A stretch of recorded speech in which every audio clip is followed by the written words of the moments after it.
तो स्वागत है दोस्तों आपका मेरी इस नई वीडियो में। अभी हम बात करेंगे पॉइंट नंबर 13 की कि लाइसेंस फॉर फ्रैंकिंग मशीन।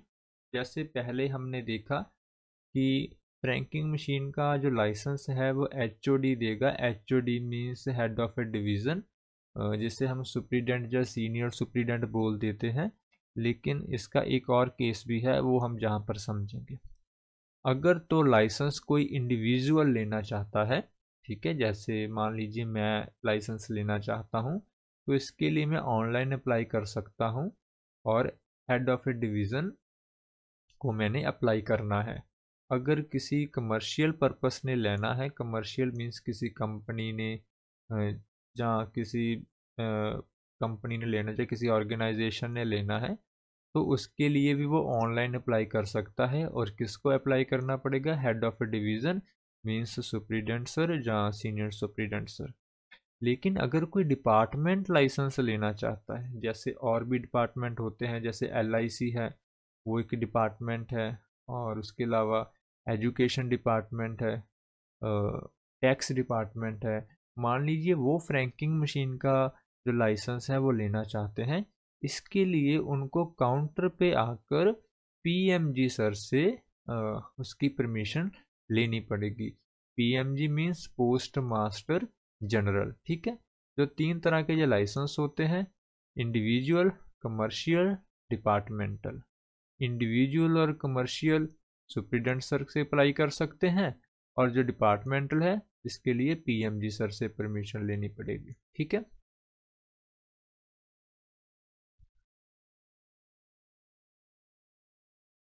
उसके बाद नेक्स्ट पॉइंट है कि जो हेड ऑफ पोस्टल डिवीज़न होता है, जिसको हम सुप्रीडेंट या सीनियर सुप्रीडेंट सर कहते हैं, उनके पास ये राइट होता है कि वो लाइसेंस को इशू करने के लिए रिफ्यूज़ भी कर सकते हैं और उसको किसी भी समय कैंसिल भी कर सकते हैं विदाउट असाइनिंग एनी रीज़न, कोई रीज़न दिए बिना, ठीक है। अभी जो ऊपर हमने विंडो टिकट की बात की थी कि जब भी लाइसेंसी या उसका रिप्रेजेंटेटिव पोस्ट ऑफिस में फ्रैंक्ड आर्टिकल डिपॉजिट करने के लिए आएगा, तो वो विंडो डिलीवरी टिकट लेकर आएगा। ये किसके लिए होती है? For identification of licences representative, कि जो पर्सन उसने भेजा है उसकी पहचान के लिए ये विंडो डिलीवरी टिकट होती है, ठीक है जी। Next point, the franking machine must be obtained by the licensee only from the firm authorized by the DG of Post, and before being brought into use must be shown to the post office, ठीक है। अभी इस line का क्या मतलब है ये भी आपको मैं वाइट बोर्ड पर समझाता हूँ। जैसे हमने अपने जो सबसे पहली क्लास थी उसमें बात की थी कि डीजी के नीचे इसको डायरेक्टर जनरल बोल देते हैं, जो दिल्ली में बैठता है, और इनके नीचे सभी पोस्ट ऑफिसर्स आते हैं। अभी डीजी साहब ने क्या किया कि एक एप्सन, एक कैनन और एक ब्रदर, तीन कंपनी को लाइसेंस दे दिया कि आप फ्रैंकिंग की जो मशीन है उसको बेच सकते हैं, ठीक है। और मैं फ्रैंकिंग मशीन को लेना चाहता हूँ, तो मैंने क्या करना है? मैं सिर्फ इन तीन कंपनियों से ही फ्रैंकिंग मशीन को ले सकता हूँ, ये बताया गया है। मान लीजिए एक कंपनी और है टीवीएस, वो बोले कि आप मेरी फ्रैंकिंग मशीन ले लो, तो हम उस कंपनी की मशीन नहीं ले सकते जिसको डीजी साहब ने लाइसेंस नहीं दिया है, ठीक है। इस केस में टीवीएस को लाइसेंस नहीं दिया है, तो इसका हम फ्रैंकिंग मशीन नहीं लेंगे। लाइसेंस किसने लिया? एप्सन ने लिया है, कैनन ने लिया है, ब्रदर ने लिया है, तो इनसे हम फ्रैंकिंग मशीन ले सकते हैं। यही इस पॉइंट में बताया गया है, ठीक है। और नेक्स्ट है the DG, director general will not accept any responsibility for any damage done, और मीन्स अगर फ्रैंकिंग मशीन को कुछ हो जाता है तो उस केस में डायरेक्टर जनरल की कोई भी रिस्पॉन्सिबिलिटी नहीं होगी। सिर्फ बस इतना बताया गया है। Next point, any arrangement for the maintenance of the machine must be made between the licensee and firm supplying the machine. इसमें ये बताया गया है कि अगर कोई मशीन में प्रॉब्लम आती है और वो मेंटेनेंस मांगती है, तो उसके लिए जिसने लाइसेंस लिया है और जिस कंपनी ने वो फ्रैंकिंग मशीन उस पर्सन को दी है, वो दोनों को ही इसके लिए अरेंजमेंट करने पड़ेंगे। डिपार्टमेंट ऑफ पोस्ट इसकी लाइबिलिटी से बाहर है, उसकी ऐसी कोई रिस्पॉन्सिबिलिटी नहीं होगी। Next point, each machine will be sealed by the supplier before being deliver and post office will affix a lead seal at the bottom. तो इसमें जो बताया गया है, जब वो कंपनी जो फ्रैंकिंग मशीन बनाती है, ठीक है, जब वो फ्रैंकिंग मशीन डिलीवर करेगा तो पोस्ट ईच मशीन, हाँ, तो उस लाइसेंसी को देने से पहले पोस्ट ऑफिस उसके नीचे एक लेड सील लगाएगा, ठीक है, जो उसमें उसको खोलकर उसमें छेड़छाड़ ना की जा सके, ठीक है। The seal must not be broken और handled in any way by the licensee. वही बताया गया है कि जो लाइसेंसी उस सील को वो ना ही तोड़ेगा ना ही उससे छेड़छाड़ करेगा। नेक्स्ट पॉइंट में बताया गया है कि लाइसेंसी जिसने वो फ्रैंकिंग मशीन का आर्टिकल लिया है, जहाँ पर भी वो फ्रैंक आर्टिकल करता है, तो वहाँ पर कोई भी डिपार्टमेंट का बंदा उसको बिना नोटिस दिए फ्रैंकिंग मशीन को चेक करने के लिए जा सकता है। वो जो लाइसेंसी है इसके लिए वो रोकेगा नहीं उस पर्सन को कि आप नहीं आ सकते जी, मेरा प्रीमाइसेस है। तो क्या लिखा है, the licensee must at all reasonable time allow authorised officer of the department to inspect the machine without any notice. कोई नोटिस दिए बिना उस मशीन को चेक करने के लिए पोस्ट ऑफिस का कोई भी एम्प्लॉई वहाँ पर उसको भेजा जा सकता है, ठीक है। नेक्स्ट केस में ये बताया गया है कि अगर जिसने लाइसेंस लिया है वो उसकी लोकेशन को जहाँ पर वो आर्टिकल फ्रैंक करता है एक जगह से दूसरी जगह लेकर जाना चाहता है, तो उसके लिए पहले उसको हेड ऑफ डिवीज़न को बताना पड़ेगा, सुप्रीडेंट सर या सीनियर सुप्रीडेंट सर या पीएमजी सर, उनको बताना पड़ेगा। लेकिन अगर वो रिपेयर के लिए लेकर जा रहा है तो फिर बताने की ज़रूरत नहीं है। अगर वैसे अपनी लोकेशन को चेंज कर रहा है तो बताने की ज़रूरत है, ठीक है। Next point, the total value of a frank impression should be written in figures in red ink. तो फिगर्स में भी वो वैल्यू लिखी होगी और वो रेड इंक में होगी, ठीक है। अब ये franking impression must be of the red colour, ये रेड कलर में होगा। और ये तो मैं हम पहले भी पढ़ चुका है कि जो साफ़ सुथरा होना चाहिए। अगर वो साफ़ सुथरा नहीं है, क्लियर या डिस्टिंक्ट नहीं है, तो जो पोस्ट ऑफिस है उसको एक्सेप्ट करने के लिए रिफ्यूज़ कर सकता है, ठीक है। ये भी हम पहले पढ़ चुके हैं, अगर उस पर पिछली डेट होगी या आगे वाली डेट होगी, उस केस में भी हम उसको एक्सेप्ट नहीं करेंगे। और अगर वो लाइसेंसी, ये भी पहले हम पढ़ ही चुके हैं कि अगर फ्रैंक्ड आर्टिकल को लेटर बॉक्स में डाल देता है तो उसको as a unpaid article treat किया जाएगा, ठीक है। Next point, article frank by machine must be presented at the post office specified in the licence for the dispatch on the day on which the frank is dated. तो जिस दिन उन articles को Frank किया गया है उस दिन ही उनको पोस्ट ऑफिस में वो आर्टिकल डिपॉजिट करवाने पड़ेंगे। कौन से पोस्ट ऑफिस में? वो पोस्ट ऑफिस में जो सुप्रीडेंट सर ने लाइसेंस देते समय लाइसेंसी को बताए हैं या उनको बताए गए हैं। सॉरी, मैं फिर से बता देता हूँ कि वो से पोस्ट ऑफिस में ही वो आर्टिकल वो लेकर जाएगा लाइसेंसी जिनका जो जिक्र है लाइसेंस देते समय सुप्रीडेंट सर ने जो लाइसेंस देने वाला लेटर है उसमें किया हुआ हो, ठीक है। और नेक्स्ट है कि each consignment shall be accompanied by window ticket. वही आ जाती है, विंडो टिकट साथ में लेकर आनी पड़ेगी लाइसेंसी की रिप्रेजेंटेटिव को या सर्वेंट को, ताकि उसकी पहचान की जा सके। ठीक है। Allowance will be made for any impression made in error less reduction of 5% of the face value. अगर मान लीजिए कि गलत इम्प्रेशन लग जाता है किसी आर्टिकल पर, 100 रुपये का फ्रैंक हो गया, वो उसमें वो गलत लग गया। ठीक है। वो एनवलप पर ही लगा होगा ना, किसी एनवलप पर ऐसे पर जहाँ पर 100 रुपये का, अगर वो लाइसेंसी इस एनवलप को वापस कर देता है, ठीक है, 3 महीनों के अंदर अंदर, तो इसमें क्या है कि 5% डिडक्शन करके उसको जो 95 रुपये है वो वापस से फिर से वो यूज़ कर सकता है, ये बताया गया है।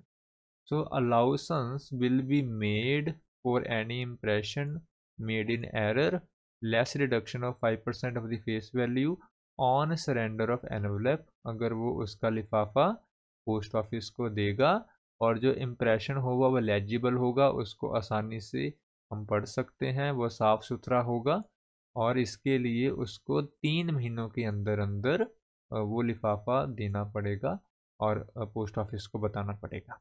ठीक है। Next, advertisement. तो फ्रैंक आर्टिकल के साथ साथ उसको एडवर्टाइजमेंट भी लाइसेंसी जो है वो लगा सकता है, लेकिन जो एडवर्टाइजमेंट जो भी वो लगाना चाहता है वो उसके बिजनेस के साथ ही रिलेटेड होनी चाहिए। वो किसी और की एडवर्टाइजमेंट नहीं लगा सकता। ठीक है। उसी के बिजनेस की, उसके साथ के उसी टाइप के बिजनेस की ही वो एडवर्टाइजमेंट होगी। ठीक है। तो तीसरा, it is a quite separate. अभी वो जो एडवर्टाइजमेंट लगाएगा, ठीक है, वो डेट स्टैंप जैसा नहीं होना चाहिए, या पोस्ट ऑफिस का जैसा सिंबल है उसके जैसी एडवर्टाइजमेंट नहीं होनी चाहिए। इससे पोस्टल एम्प्लॉय को डेट इम्प्रेशन का जो मिस्टेक बाय मिस्टेक वो समझ सकता है कि शायद ये डेट स्टैंप लगी हो, लेकिन अगर वो मैच करता हो डेट स्टैम्प से। सो ये कंडीशन है कि अगर एडवर्टाइजमेंट वो लगाना चाहता है, वो तो ना ही वो पोस्ट ऑफिस के सिंबल जैसे, लोगो जैसे हो, और ना ही उसका इंप्रेशन डेट स्टैंप जैसा हो। ठीक है। और एडवर्टाइजमेंट को लगाना कहाँ है? Top left hand corner of envelope. जैसे ये एनवलप है, इसका जो, ओहो कहाँ पर चले गए आप, हाँ यहाँ पर एडवर्टाइजमेंट होगी इधर साइड, और इधर साइड आप फ्रैंक कर सकता है। ठीक है। The cost of cutting of dies is met by the licensee. जो डाई को कट करने की जो कॉस्ट आएगी, जो कीमत लगेगी, वो लाइसेंसी को देनी पड़ेगी। लाइसेंसी can get approved from the head of A division as many slogans and advertisement as he desire, provided not more than one slogan or advertisement is used in one article। इसमें ये बताया गया है कि वो जो लाइसेंसी है वो स्लोगन, जैसे बेटी बचाओ बेटी पढ़ाओ, ये तो एक सरकारी स्लोगन है, वो अपना भी स्लोगन कोई हो सकता है छापना चाहता हो उस लिफाफे पर। ठीक है। चाहे वो जितने भी स्लोगन हो या जितने भी टाइप की एडवर्टाइजमेंट हो, उसके लिए उसको पहले हेड ऑफ डिवीज़न से परमिशन लेनी पड़ेगी। जब उसको परमिशन मिल जाएगी, ठीक है, तो वो लिफाफे पर वो एडवर्टाइजमेंट और स्लोगन छाप सकता है। लेकिन एक लिफाफे पर, एक एनवलप पर एक ही स्लोगन या एक ही एडवर्टाइजमेंट एक समय पर छपेगी। ठीक है। अलग अलग लिफाफे पर वो अलग अलग छाप सकता है, लेकिन एक एनवलप पर वो एक ही स्लोगन या एक ही एडवर्टाइजमेंट प्रिंट होगी। ठीक है।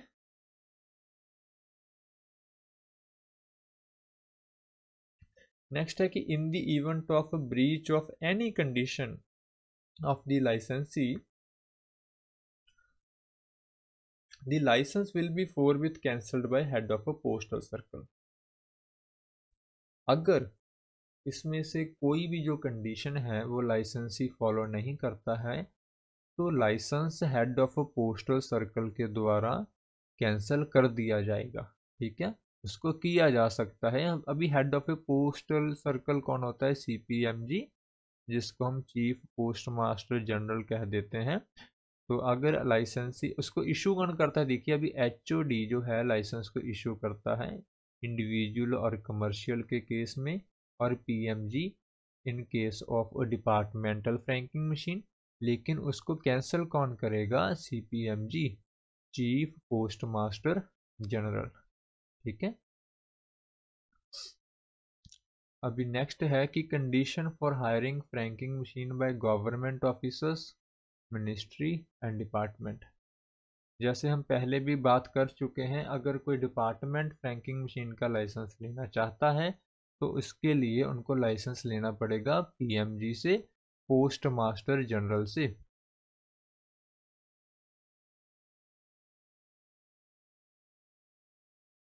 Higher only at one place. अभी ये लाइसेंस वहाँ पर ही मिलेगा जहाँ पर postal machine repair organisation available होगी। The machine so license will be utilized for franking of the official mail of the office of licensee only। इसमें ये बताया गया है कि मान लीजिए कि इनकम टैक्स डिपार्टमेंट ने फ्रैंकिंग मशीन का लाइसेंस लिया है, ठीक है, तो वो अपने डिपार्टमेंट के जितने आर्टिकल है उसको ही फ्रैंक कर सकते हैं। ऐसा नहीं है कि दूसरे डिपार्टमेंट के आर्टिकल को फ्रैंक कर दे, ठीक है, अपने ही डिपार्टमेंट के आर्टिकल को फ्रैंक वो कर सकते हैं। और पीएमजी सर जब चाहे उस लाइसेंस को कैंसिल कर सकते हैं या उसको देने से भी रिफ्यूज कर सकते हैं। ठीक है। फ्रैंकिंग मशीन जो लाइसेंसिंग अथॉरिटी है उनके द्वारा सप्लाई की जाएगी, मींस पीएमजी सर के द्वारा जो सप्लाई की जाएगी। ठीक है। जो वेंडर है, जो कंपनी मशीन बनाती है वो पीएमजी सर को डिलीवर करेंगे और वो अपनी लेड की सील लगाकर आगे डिपार्टमेंट को देंगे। अभी इसकी सर्विस, इसकी जो लाइसेंस डाई है ना उसमें सर्विस भी छापा जाएगा जो पता लग सके कि ये जो डाक है वो ऑफिशियल डाक है, मींस किसी डिपार्टमेंट की डाक है। इसीलिए इसके साथ सर्विस का कीवर्ड भी प्रिंट होगा। ठीक है। अगर वो फ्रैंकिंग मशीन की डिपार्टमेंट लोकेशन चेंज करना चाहता है, जिसने लाइसेंस लिया है वो फ्रैंकिंग मशीन को एक जगह से दूसरी जगह लेकर जाना चाहता है, तो इसके लिए उनको पहले पीएमजी सर को बताना पड़ेगा और जहाँ पर वो अपने जो आर्टिकल है पोस्ट करते हैं वहाँ पर भी बताना पड़ेगा। ठीक है। तो लाइसेंस अथॉरिटी इसके लिए भी एक विंडो टिकट जो है वो इशू करेगी लाइसेंस के साथ। ओके। तो आज की वीडियो में दोस्तों बस इतना ही। ठीक है। तो जो नेक्स्ट पॉइंट है जहाँ से हम नेक्स्ट क्लास में शुरू करेंगे, तो जितना भी अभी हमने पढ़ा है अगर आपको इसमें से कोई डाउट है तो आप कमेंट कर सकते हैं और मुझसे कुछ भी पूछ सकते हैं। अभी के लिए दोस्तों जय हिंद, जय भारत, जय जवान, जय किसान।